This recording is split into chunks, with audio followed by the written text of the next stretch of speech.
I'm over the whole talk of is Crimson Desert real and it looks too good to be true and all this other nonsense. There's reputable game journalists and publications and even YouTubers who have had early access with the game and been hands-on, and places like Digital Foundry coming back and saying it's the most technically impressive open world game they've ever seen. Many other trusted YouTubers coming back from their gameplay preview with very positive reception. So I don't think is it going to be a good game is even the question anymore. I think the question is now is how good of a game will it be? Is this going to be one of those break the internet, oh my God type of games?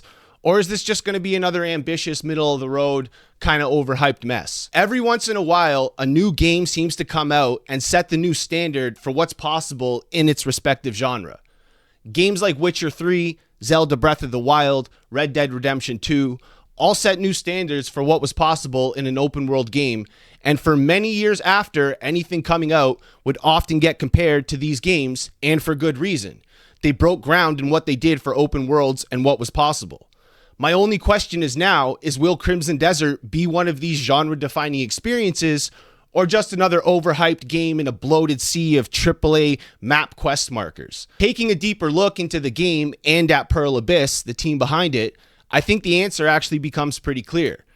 Before we start, I just want to give a quick shout out to everybody who's been leaving all kinds of awesome comments in the videos. It's been fun chatting with you guys down in the comment section. And if you're new to the channel, obviously welcome. Do me a solid. And when the video is done, if you enjoyed what you watched, give it a sub and a like. And if you're not new and you're just coming back, then welcome back. And thanks for coming back to hang out with me. Okay, cool. That's all out of the way. Let's talk about Crimson Desert and why this could be one of the greatest open world games ever made, literally, or an overhyped mess. Many of you, even ones who don't play MMOs, will be familiar with the team's previous outing, Black Desert Online. Although MMOs are far from a genre I enjoy, I did spend a few dozen hours in Black Desert Online, and I found the combat and the graphics and the mechanics to be very engaging and fun.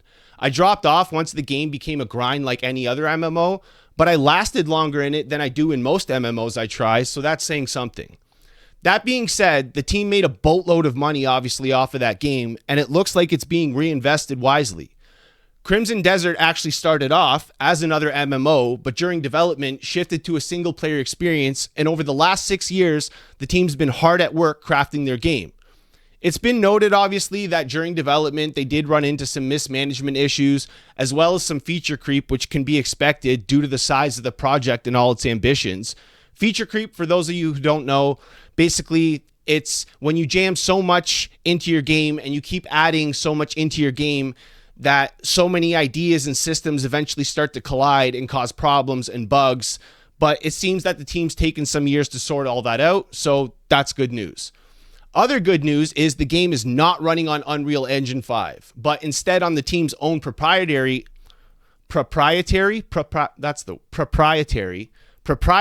engine called the Black Space engine. And that's designed for interactive open worlds and like advanced physics and environmental destruction and all kinds of stuff that you just probably would have problems with if trying to develop the game in UE5. So that's got the game running smooth from what we've seen, and that's other good news. Let's keep in mind, though, that the previews of Cyberpunk 2077 also looked pretty amazing, and we know how that turned out, so it's not something we can really judge until full release. But for now, we can just judge the game at face value and based on what we've seen and what we've been told. So what we can do is take a closer look at everything we know about the gameplay so far, and then you're going to understand exactly why I asked the questions I did at the top of the video. Before we go any further, I think this is the part that people keep skipping when they talk about open world games, because it's not about the map size or how many systems you can list on your Steam page. The open worlds that actually changed the genre didn't do it just because they were big. They did it because they respected how you play. Witcher 3 wasn't special because the map was huge. It was special because almost every single side quest felt meaningful. Breath of the Wild wasn't revolutionary because of towers and shrines and all the other nonsense. It was revolutionary because the systems all worked together so well and let you solve problems in your own way and play the game the way you wanted to play it. Red Dead Redemption 2 didn't feel alive because of the realism alone. It felt alive because the world was constantly reacting to you and your actions. So those games didn't overwhelm you with features. They just focused on cohesion. So when people say Crimson Desert could be genre defining, like I've been saying, this is the standard it's being judged up against. Not scales, not visual, not how crazy the trailers look. It has to earn it through how everything in the game connects together. When a game seems too ambitious or too good to be true, it usually is. Crimson Desert has promised us activities with 200 NPCs on the screen at one time, sky islands to explore, a plethora of mini games and side activities, massive environments with huge draw distances, physics-based destruction, castle raids, flying in all kinds of methods of traversal, mounts, dozens of ways to engage in combat, mechs, Shadow of the Colossus style climbing, all while looking like a truly next-gen game. Saying it all out loud literally sounds ridiculous, and yet the game seems to actually have all this included. This definitely would not be possible on Unreal Engine 5, so I see why the team chose to do things the right way and make an engine to suit the game's needs rather than try to make a game that has needs and they need to work within the constraints of the engine they're using, which would definitely be difficult if they were going the UE5 method. So this is nice to see, and it means that this actually might be possible. Taking a closer look at some of these systems, we see the game not only sounds ambitious, but it looks ambitious.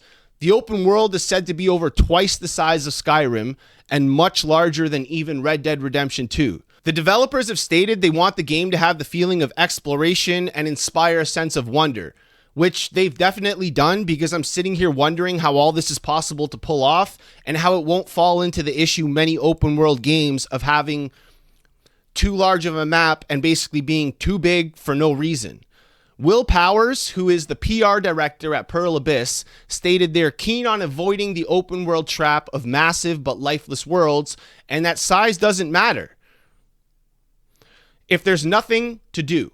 So open world games are about doing things, we all know that, and they're about having activities and having distractions, and he said they wanted to create a world that is not only massive, but highly interactive.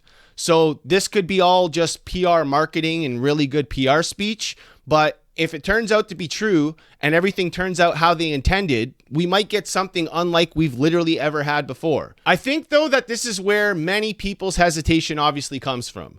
Normally, when you spread your energy too thin, you don't end up doing one thing very well, just a bunch of things in a mediocre way. So basically, will this game just be bloated and full of a bunch of boring, lifeless side tasks?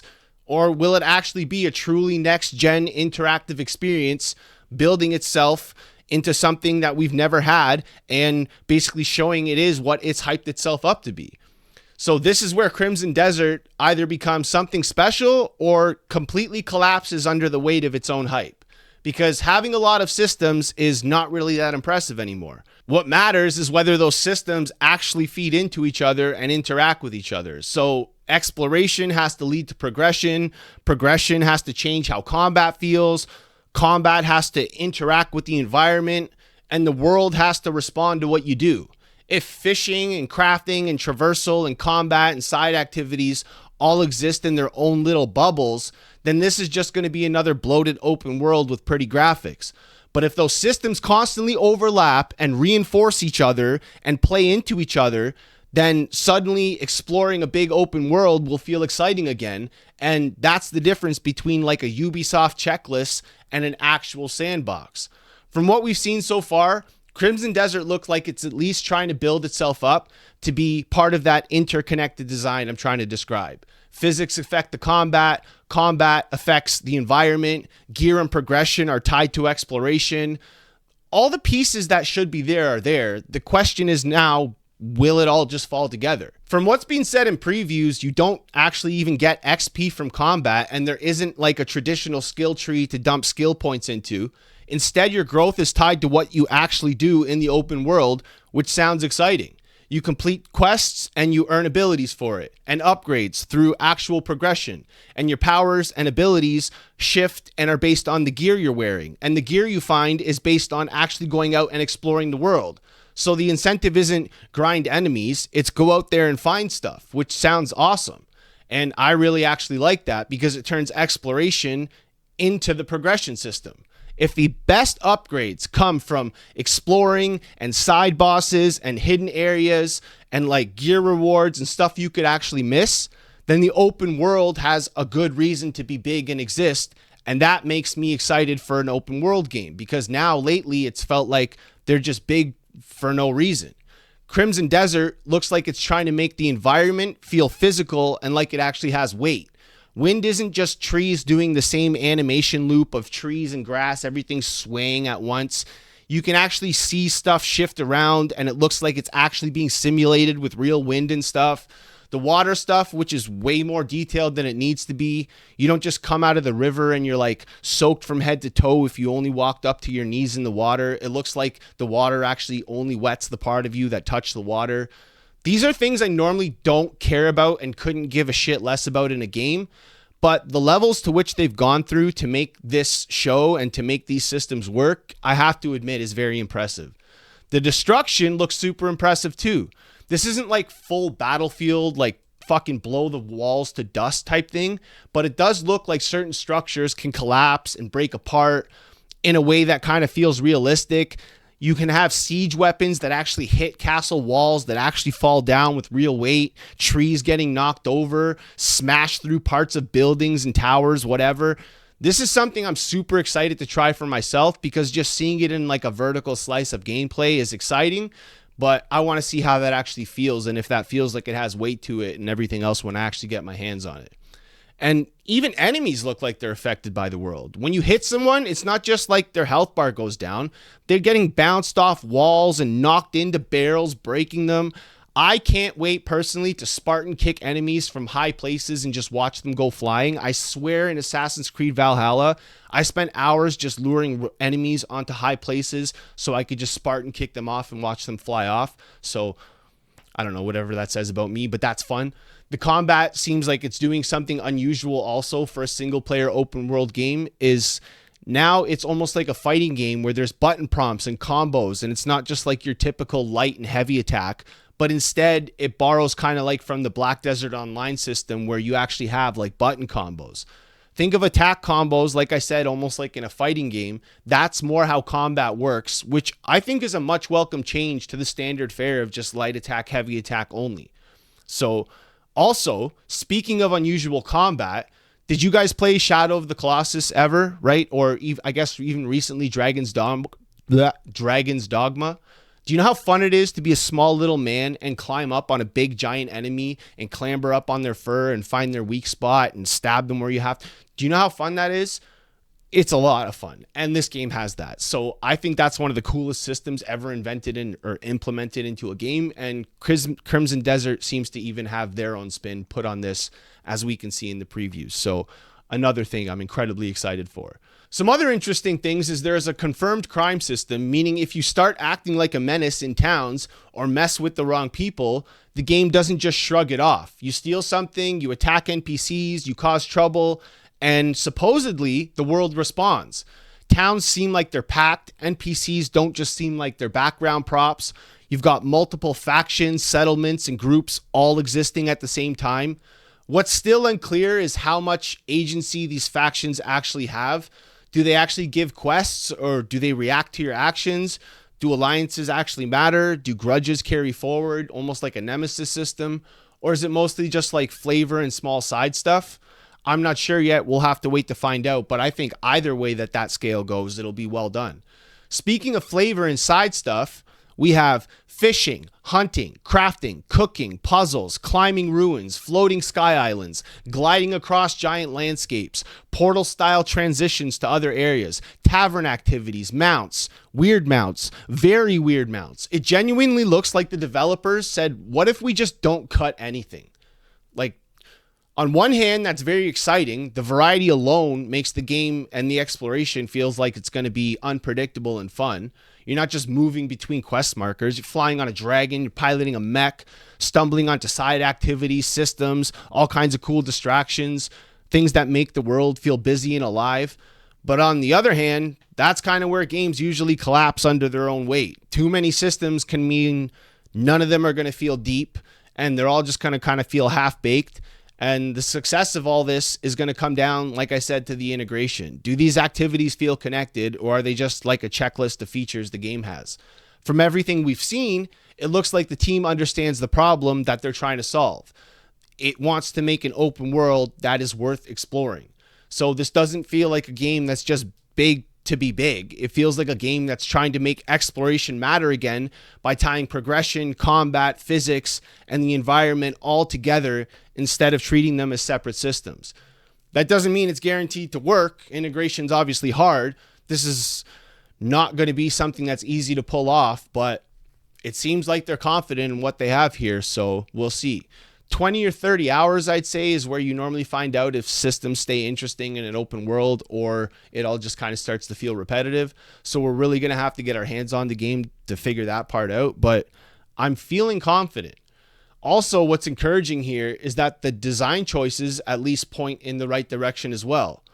All of the things that are getting tied together show that these developers are not just trying to make an open world because that's the big hype type of selling game. It shows that they're passionate about creating something new and innovating and making something different, which is not something you really see nowadays. So that's why I'm not asking if Crimson Desert's going to be good anymore. I know it's going to be a good game. I'm just asking, is it going to hold up again once the novelty and everything wears off? And if it does, then this could absolutely push open world games forward and live up to all the hype and be something groundbreaking. And we're going to have like a Witcher 3 or whatever, Cyberpunk, hopefully not the beginning of Cyberpunk, but the latter type situation on our hands where this gets compared as this is the next big open world game. So I really, really hope that is the case because this game looks phenomenal. And if they can really actually pull this off, then